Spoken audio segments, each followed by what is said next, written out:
Tunggu kok. Dari ini yang nggak berangkat apa? Berangkat semua. Oh, diangkat gitu. Berangkat semua. Oke, semua. Berarti kan ke papan tulis kayak monitor. Baik, ini langsung aja.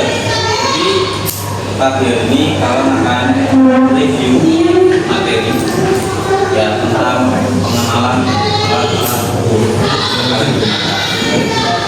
Dan tujuannya satu, yaitu memahami fungsi. Ya, fungsi alat ukur tersebut, kemudian mengenali jenis-jenisnya, dan yang terakhir adalah setidaknya kalian mampu menggunakan alat tersebut. Paham ya, Mas? Baik, sebelum Pak Guru lanjut ke slide berikutnya, Pak Guru mau tanya, coba sebutkan alat-alat ukur presisi yang kalian ketahui. Angkat tangan. Buka angkat tangan. Silakan jawab, Dre. Yang keras, Dre. Ya, kedua.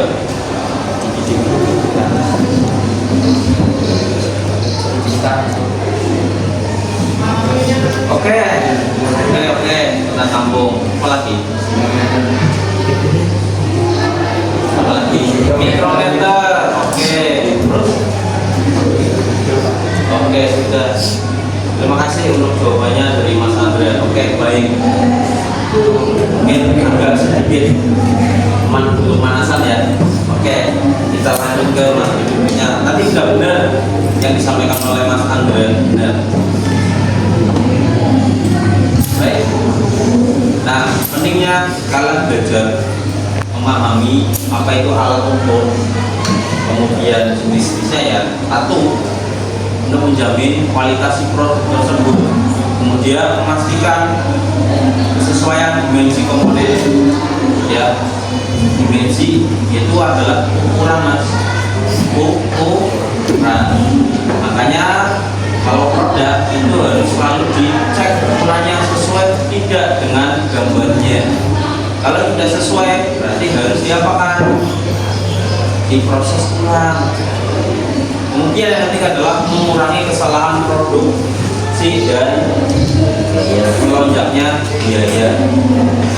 Ini pentingnya dalam penggunaan alat ukur presisi dalam proses produksi manufaktur. Ingat ya. Oke. Ini apa kalian lihat? Jangka sorong yang tadi disampaikan oleh Mas Andra. Baik, Pak Guru, sebelum Mbak sini mau tanya, coba sebutkan jenis-jenis jangka sorong berdasarkan ketelitiannya. Mas, tak tunjuk ya, Mas Firman.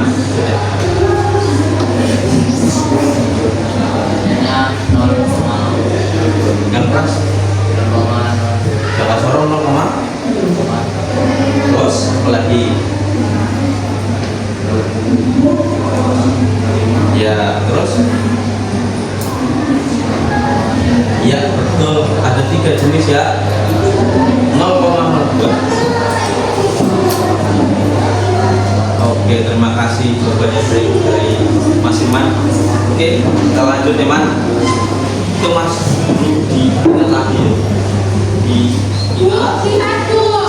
baik, bisa dilihat di layar bahwasanya jangka sorong itu adalah alat ukur bagian dari alat ukur presisi. Kenapa seperti itu? Nah, jangka sorong itu ada beberapa jenis. Tadi yang disampaikan dengan penelitian, kemudian berdasarkan jenis alatnya. Yang pertama jangka sorong ada yang jenis manual, yang kedua jenis digital.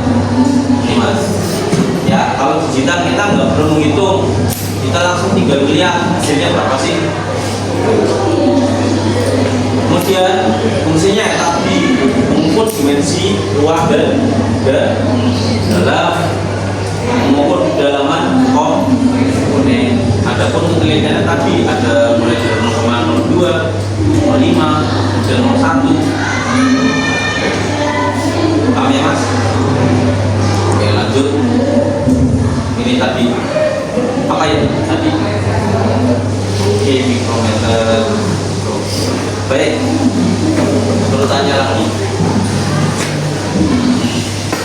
Alat ini bagian dari alat ukur presisi mas, presisi tinggi.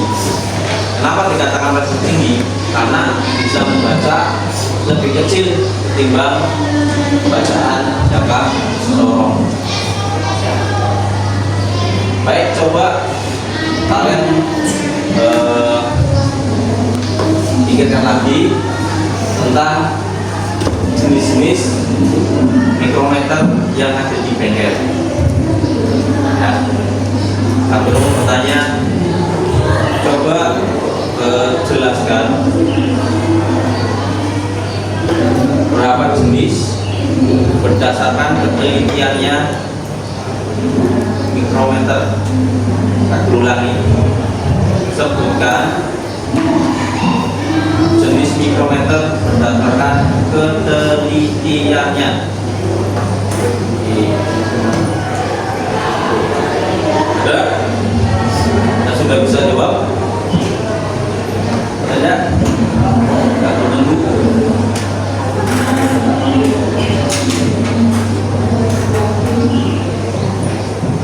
Jenisnya ukuran berapa aja sih? Ayo. Kak Guru kasih waktu. Ya, silakan kalian cari, Kak Guru kasih waktu.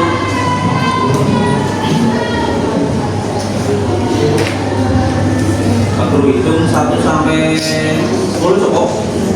Cukup ya. 1, 2, 3, 4, 5, 6, 7, 8,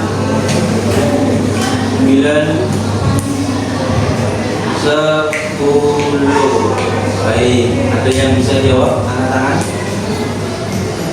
Ada? Oke, Sapri, silakan jawab. 0,01 milimeter. Baik. Lihat di depan dong. Bingung. Terima kasih Pri, jawabannya Pri. Pak Guru lengkapi jawabannya Sapri. Bahwasanya ukuran mikrometer yang ada di bengkel mesin itu jenisnya ada yang 0 sampai 25, kemudian 25, 50, 50, 75, 75, 100, dan 100 sampai yang lebih besar lagi. Paham kan? Paham ya? Ada pertanyaan sampai sini? Ada atau tidak?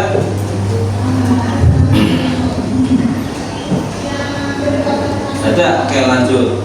Berikutnya adalah ini. Bahasanya apa? Yang bisa baca? Height gauge atau pengukur tinggi. Ya. Alat yang berfungsi untuk mengukur ketinggian benda kerja. Jadi alat ini satu pasang dengan yang namanya meja marmer. Ya, mejanya rata. Nah, ukur ini digunakan untuk mengukur tinggi benda kerja secara presisi.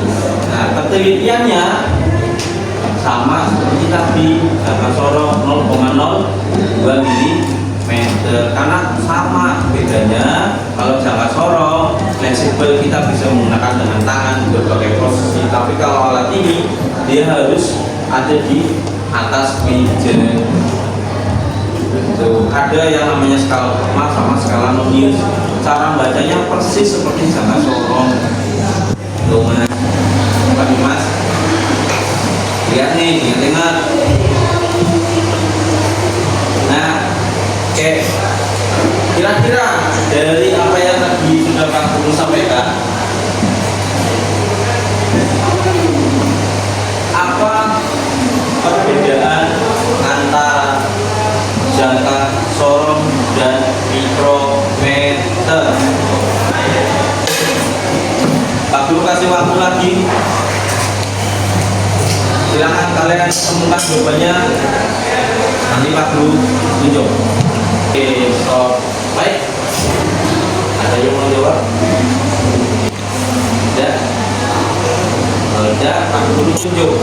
Tapi tolong jelaskan perbedaan antara jangka sorong dan mikrometer.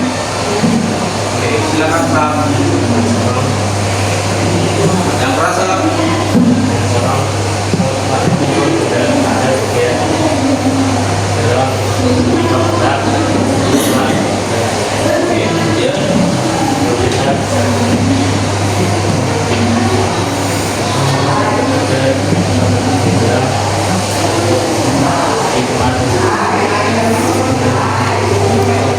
kasih.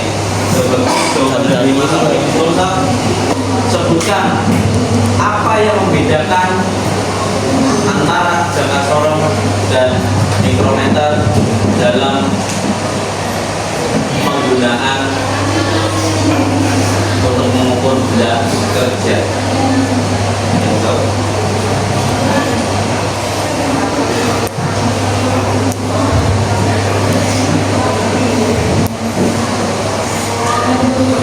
Oke, Man. Ya, silakan, Man. Oke, Man. Memiliki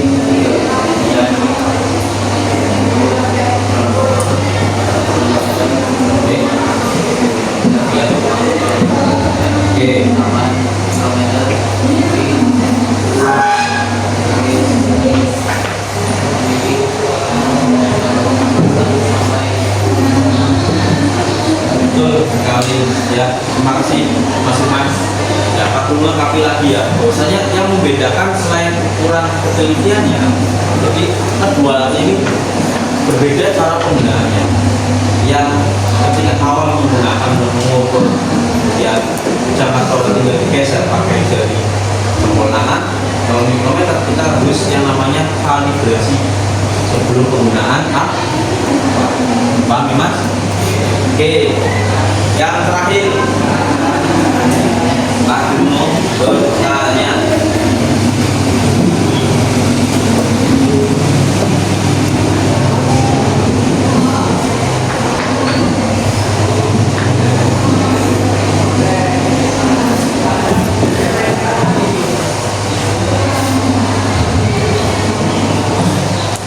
Terakhir Pak Guru bertanya, silakan. Tak kasih waktu lagi ya. Silakan kalian kerjakan buat bahan referensi, ada 3 aja. Tugasnya nggak banyak, ada 2 tugas. Yang pertama menyebutkan alat ukur presisi beserta kegunaannya. Yang kedua alasan kamu pilih alat mengukur diameter kecil dengan tingkat tinggi, alat apa, dan jelaskan namanya. 2 saja. Saya oke, kalau sudah yang dicatat di foto Pak Guru foto.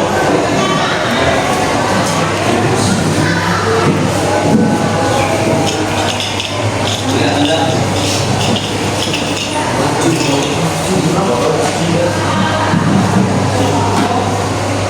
Oke.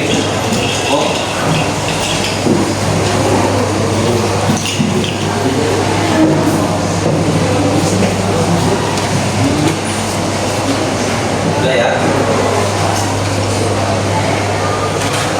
Ya, Rin, kelihatan, Rin. Oke. Kalau Cokro dulu cukupkan. Terima kasih atas perhatiannya. Ya. Assalamualaikum warahmatullahi wabarakatuh.